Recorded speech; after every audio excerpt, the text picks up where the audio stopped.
یہ ریڈیو کیفستان ہے، امید کیفی سے دل کی باتیں سنیے۔ کسی شاعر نے کہا کہ محبت کرنے والے کم نہ ہوں گے،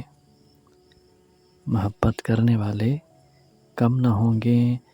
تیری محفل میں لیکن ہم نہ ہوں گے۔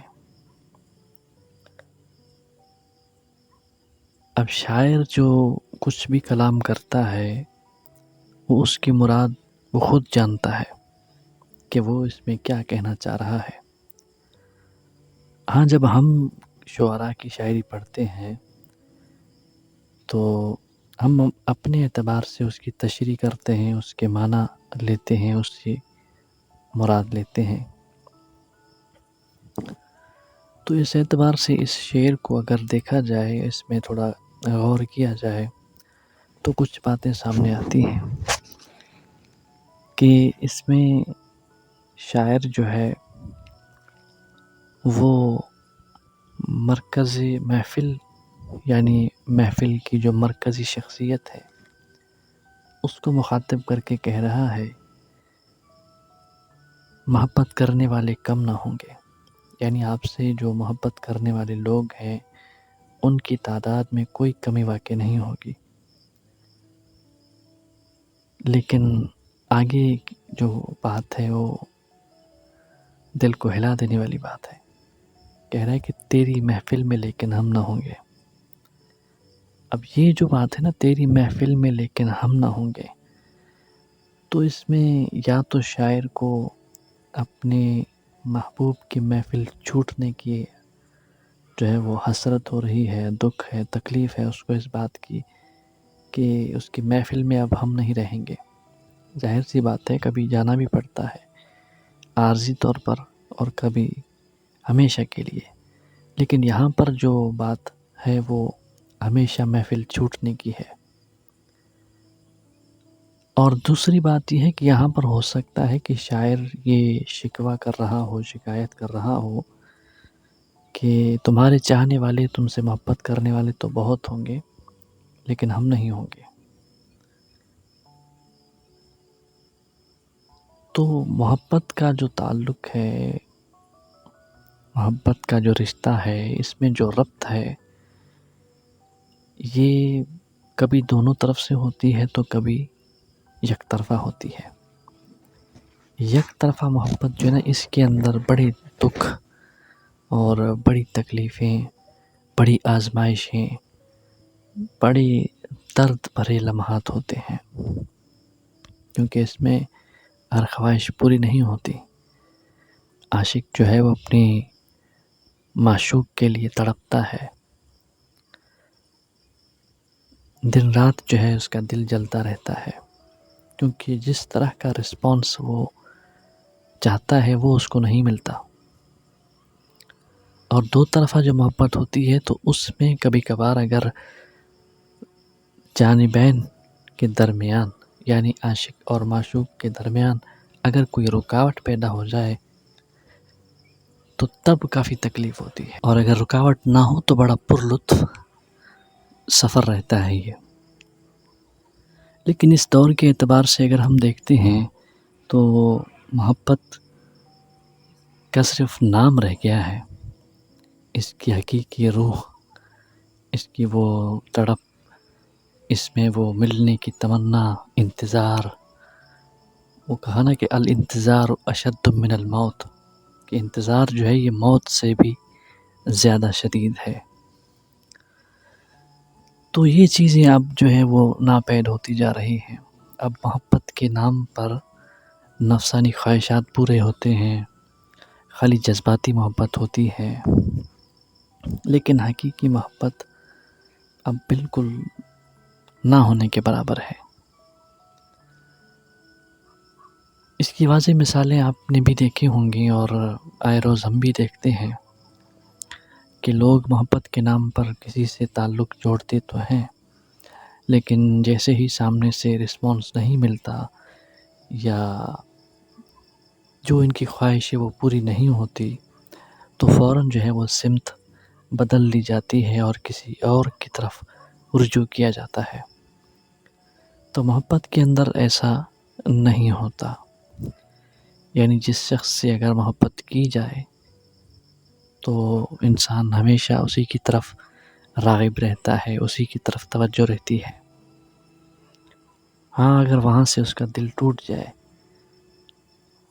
وہاں سے اس کو منع کر دیا جائے، تو یہ جو دکھ تکلیف، یہ جو زخم ہے، اس میں یا تو انسان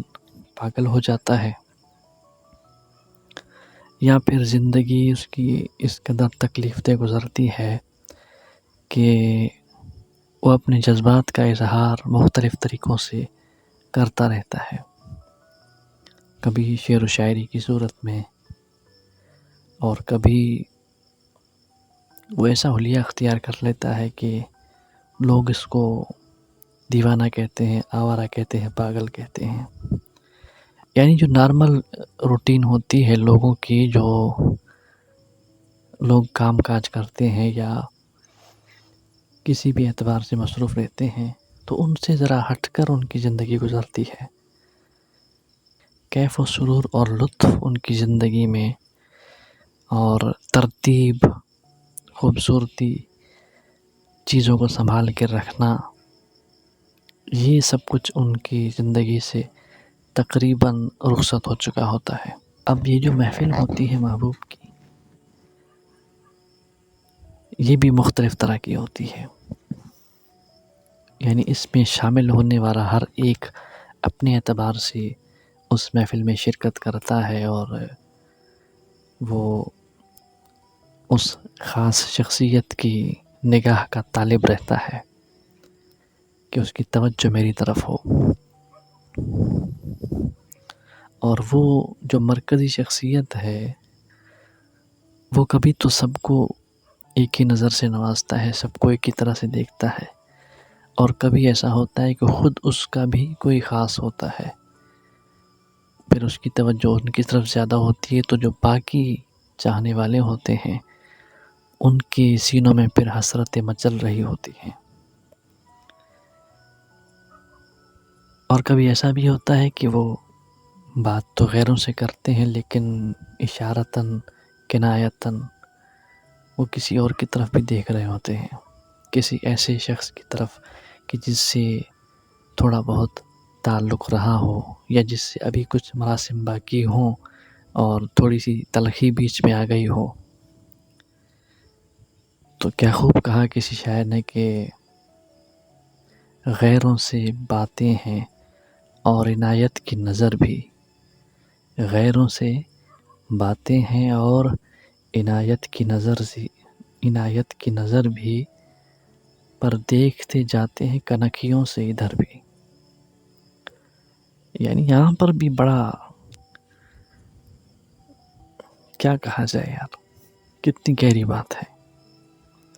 یعنی اس نے اپنے جذبات کو کس طرح بیان کیا ہے الفاظ میں. یعنی غیروں سے بات بھی ہو رہی ہے اور غیروں پر عنایت بھی ہے، لیکن اس کے ساتھ کیا ہے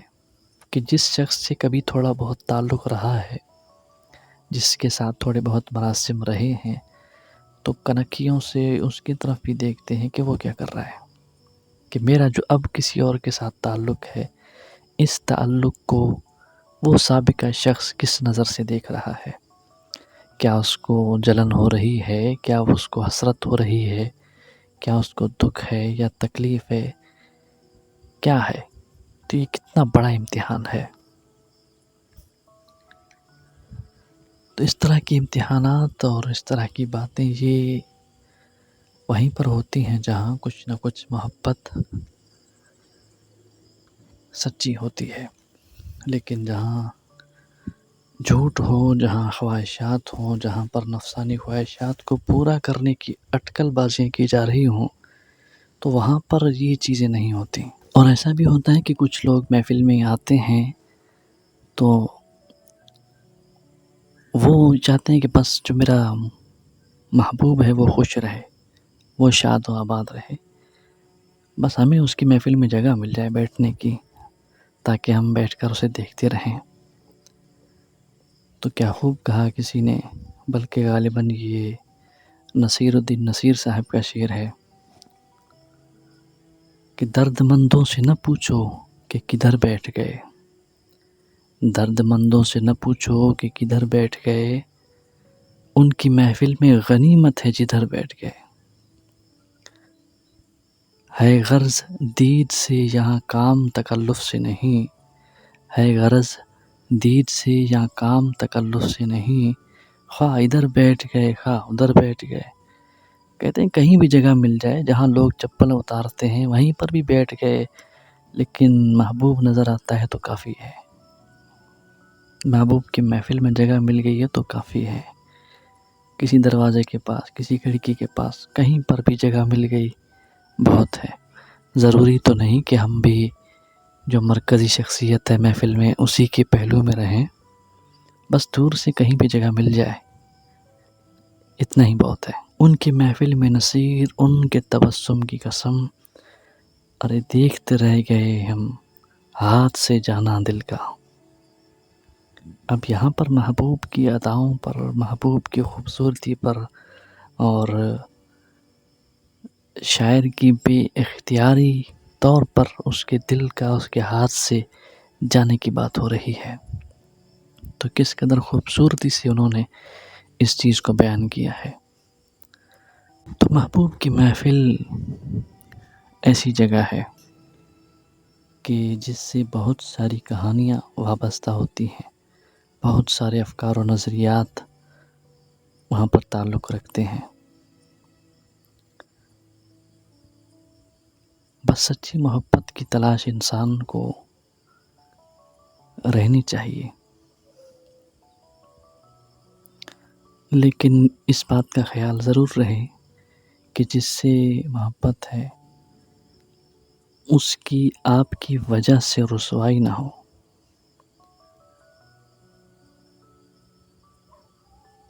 جب تیرے شہر سے گزرتا ہوں تیری رسوائیوں سے ڈرتا ہوں، یہ بھی کیا خوب کہا کسی نے کہ جب تیرے شہر سے گزرتا ہوں تیری رسوائیوں سے ڈرتا ہوں، یعنی اگر چاہے تو محبوب کی محفل میں آ جائے، چاہے تو اس کے گھر کے دروازے کو دستک دے، چاہے تو اس کی گلی میں آ جائے، لیکن نہیں، وہ چپ چاپ گزر جاتا ہے،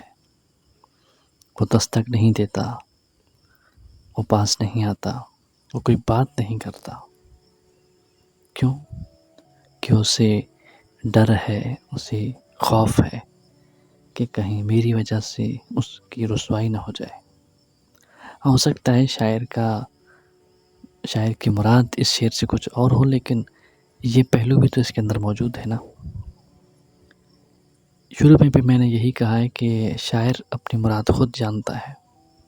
یعنی جو بھی شاعر کوئی بات کہہ رہا ہے تو سب سے زیادہ وہ اس بات کو جانتا ہے کہ اس کا معنی کیا ہے، اس کے اندر کس لفظ سے اس نے کس کو مخاطب کیا ہے، یہ وہ خود خوب جانتا ہے۔ بات سے بات نکلتی جا رہی ہے اور بات لمبی ہوتی جا رہی ہے، کہیں آپ زیادہ بور نہ ہو جائیں، اس لیے آج کی محفل ہم یہیں پہ ختم کرتے ہیں۔ امید ہے آپ ساتھ رہیں گے اور آئندہ بھی ہم اسی طرح کچھ نہ کچھ لے کر حاضر ہوں گے۔